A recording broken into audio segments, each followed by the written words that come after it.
Olá, sou Wagner Jesus e eu queria trazer para vocês um tema muito legal aqui hoje, que é a dificuldade, a dor, o sofrimento. Por que é importante o homem passar pela dificuldade, pela dor e pelo sofrimento? Se tem uma coisa que eu aprendi, e quem me segue nas redes sociais, inclusive se você não me segue, veja aqui, ó, @EuWagnerJesus em todas as redes. Lá no Instagram eu falo bastante coisas e interajo com vocês o dia inteiro. Tem uma coisa que eu aprendi desde muito cedo com meu pai, foi a seguinte frase: não existe como formar um homem sem dor. Não existe como formar um homem sem sofrimento. Porque a dor e o sofrimento faz parte daquilo que é a concepção da espécie homem.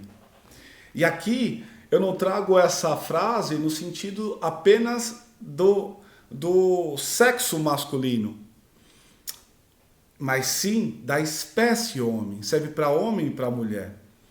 A dor e o sofrimento formam quem a gente é, forma aquilo que a gente faz, a nossa forma de ver a vida, de ver o mundo, de ver o outro. E isso é fundamental.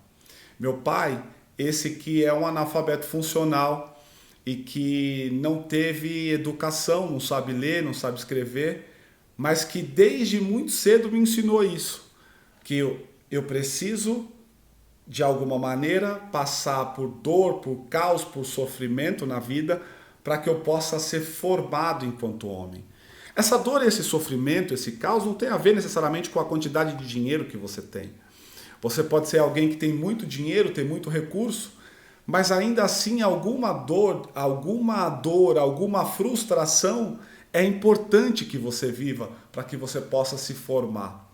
Pois bem, eu trouxe esse conceito sob a ótica de um popular, meu pai, esse que de alguma maneira não teve educação, é um analfabeto funcional, que sabe pegar letras, catado de letras e formar uma sílaba, uma pequena frase, mas jamais consegue entender um texto completo. E olha quanta sabedoria há nessa coisa popular, nessa coisa do dia a dia. Do outro lado, eu queria trazer também um conceito um pouco mais erudito, um conceito um pouco mais culto, que para falar da mesma coisa. E aí eu caio em um filósofo que foi Nietzsche, filósofo alemão do século XIX. E um dos conceitos fundamentais de Nietzsche foi exatamente o que ele chamou de amor fati. O que é esse amor fati em Nietzsche? Em Nietzsche, o amor fati significa, se eu pegar em termos etimológicos, vem do latim. Então a expressão amor fati, vou pegar as duas palavras. Amor no latim é igual a amor, tem a ver com afeição, com paixão, amor mesmo. A tradução no latim é o próprio amor. E se eu pegar a questão para outra palavra que é fati, eu caio no latim no fatum. Fatum significa destino. Portanto, etimologicamente falando, amor fati significa amor ao destino. Amar o destino reflete uma ideia de aceitar e amar tudo que acontece na vida, incluindo aquilo que é dificuldade, aquilo que é dor, incluindo o sofrimento. Aí você pode se pensar, puta Wagner, eu até concordo com você, mas será que em alguma medida isso não dá um certo ar de passividade? Como se eu estivesse meio que cultuando a contemplação, ou como se eu estivesse numa espécie de culto à passividade daquilo que vai acontecendo na minha vida, como se protagonista da minha própria vida eu não fosse. Pois bem, é justamente diferente disso que Nietzsche pensou quando ele falou sobre amor fati. Esse texto, essa expressão de Nietzsche, nos encoraja a abraçar todos os aspectos da vida, sejam eles bons ou sejam eles ruins, mas com um propósito, que nós possamos entender e usá-los de maneira essencial para o nosso desenvolvimento, para o nosso crescimento, para a nossa descoberta ou a autodescoberta. Amor fati fala sobre a minha possibilidade de me enxergar, mesmo com as minhas dificuldades, mesmo com os meus problemas, com as minhas frustrações. Amor fati fala que eu preciso, então, de alguma maneira, aquilo que me é posto é dado, e como é que eu faço, ou o que é que eu faço a partir disso, e não em detrimento a isso. A minha observação como psicanalista, como neurocientista, atendendo muitas pessoas aqui na internet, é que de alguma maneira a gente está o tempo inteiro tentando arrumar ou colocar os nossos problemas, as nossas inquietações em algumas caixinhas. Então eu procuro resposta rápida para tudo que acontece. Então se eu sou alguém desatento, eu quero ter TDAH. Se eu sou alguém que oscilo de humor, eu quero ser bipolar ou ter transtorno borderline. De alguma maneira eu quero me encaixar num certo padrão, porque aquilo que me foi posto me rotula e eu uso isso de maneira contemplativa como justificativa das minhas ações, das minhas atitudes ou inclusive das minhas próprias faltas de atitude. Quando eu penso em amor fati, a gente está pensando em abraçar a vida na sua totalidade. E aí eu te pergunto, como é que você tem se visto?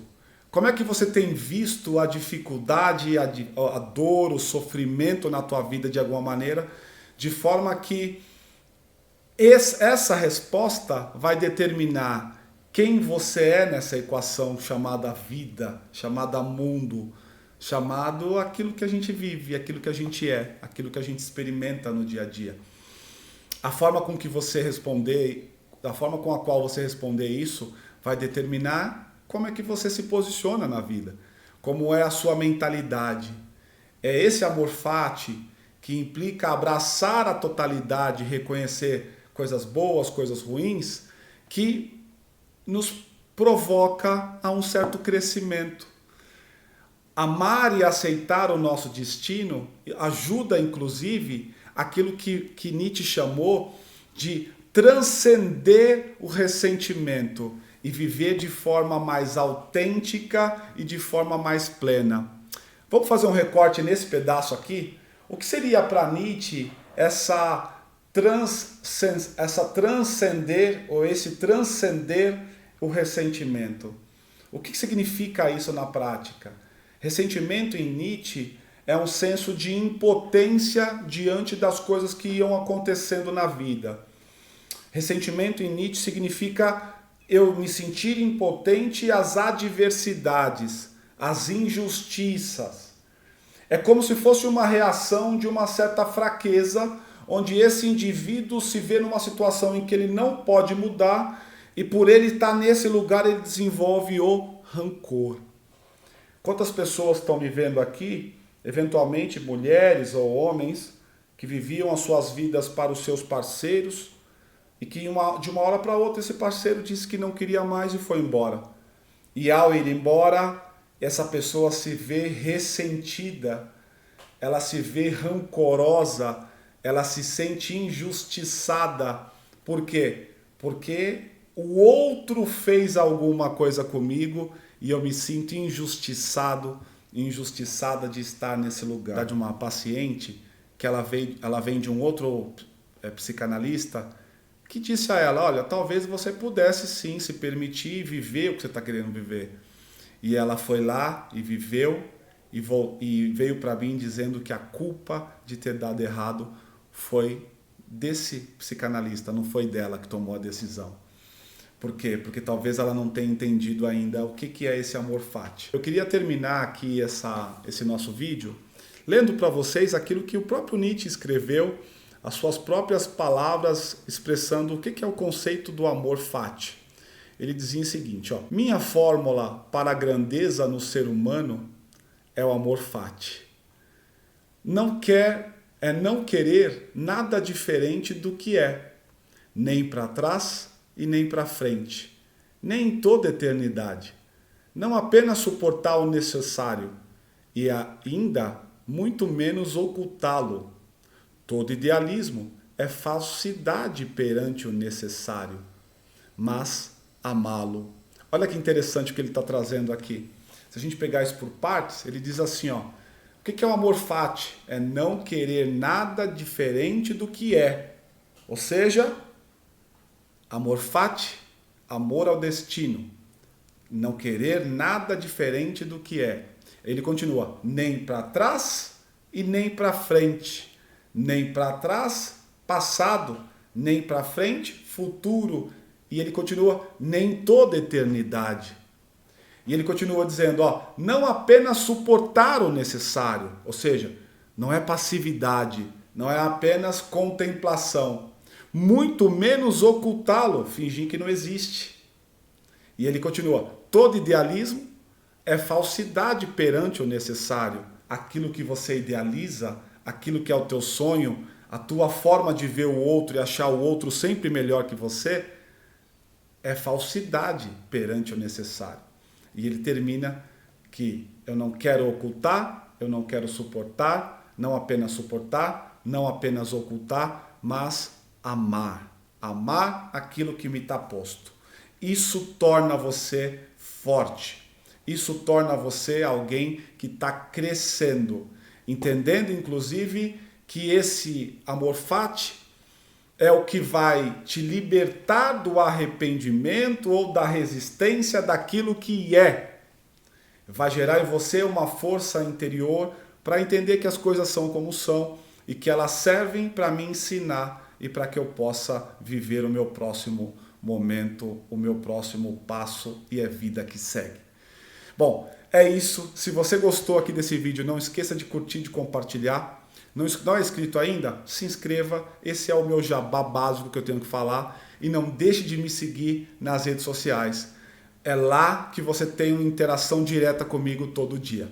Muito obrigado a todos e até a próxima. Tchau!